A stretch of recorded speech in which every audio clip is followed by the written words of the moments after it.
Well, tomorrow marks 1 year since Hurricane Helene tore through the Tampa Bay area, unleashing devastation, and many are still recovering. Yeah, in fact, Pinellas County officials say in St. Pete alone, Helene damaged nearly 11,000 homes, the most out of any municipality in Pinellas County. Fox 13's Kaylee Tracy gives us an update on how they're doing in St. Pete and other parts of Pinellas 1 year later.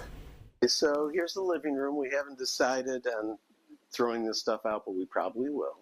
Waterlogged furniture and mementos that made Arthur Feingold's house a home still sit in the living room he hasn't used in a year. Since Hurricane Helene flooded his St. Pete home with 3 feet of water. We found furniture that had floated and now was in a different place on its side and, pretty much wrecked. Repairs started about a month ago. It was difficult just to figure out in what order we were going to do things because it's our goal to have this house lifted 13 feet. So how do you combine that with restoring the house? And then we had to make a decision, were we going to stay with it being substantially damaged, or would we get an appraisal to raise the value of the house? And of course the permit process took much longer than we thought, maybe 3 months, maybe a little bit longer. So we're much further behind than we thought we'd be at this point. He says the Elevate Florida program also denied their application to help lift their home after they waited for 6 months.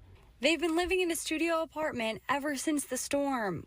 Arthur's permit to rebuild is one of nearly 14,400 post-disaster emergency permits city officials issued related to Helene and Milton damage. Almost 280 were demolition permits. We have caught up with most of the backlog. We still want to focus on folks who have not drawn down a permit because you actually need to do that. We think there are about 5,000 folks that need to actually do that. City officials say there have been about 15,500 post-disaster emergency permits submitted since Helene.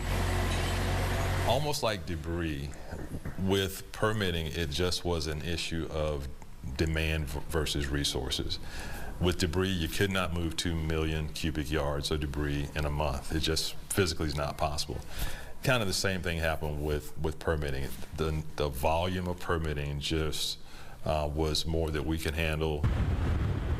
City officials are also hoping to allocate nearly $160 million in federal money early next year to help with long-term recovery from Helene and Idalia. The new reality says our infrastructure is not built to handle this level of storm impact. We are seeing, as you said, folks are seeing water in neighborhoods that never flood. City Council also recently approved raising residents' utility rates starting in October to help fast-track infrastructure upgrades over 5 years. Hardening plans were already underway, like improving the Northeast Water Reclamation Facility to withstand 11 feet of storm surge. But that's not high enough after last year's storms. St. Pete Mayor Ken Welch says Helene and Milton storm surges forced officials to cut power to the facility for the first time, forcing residents to avoid flushing toilets and showering for a couple of days. The environment has changed and the impacts have changed, and our response needs to change as well. They're now upgrading it to 15 feet. I would say the water line was up to here. Just down the road in Gulfport, Dia Vertsakis and her dad recently reopened their restaurant, Neptune Grill. There was no door. All the furniture was pretty much shoved towards the back of the dining room. Right now, they're open Thursday through Sunday with a limited menu. She hopes to be fully reopened by October. There was a lot of moments of feeling defeated, like, what am I doing? What am I doing to myself? She didn't get permits to start rebuilding until February.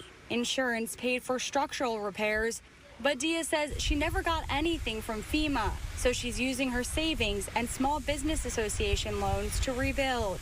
I really, really hope that this is like the worst thing I have to go through in my lifetime. And despite the wait, Dia says it was well worth it. When I closed the doors to move on to whatever that next chapter is, I want it to be because it was a decision that we chose.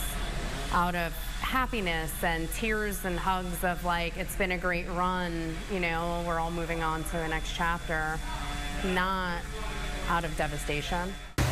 Devastation, something too familiar still for so many. 1 year after Hurricane Helene unleashed it. Kaylee Tracy, Fox 13 News. St. Pete's Mayor Ken Welch also tells us the city had 10 to 12 people from the state and private sector to help with permits, and he says they're working to put a contract in place with the private sector as well if they do need help in the future.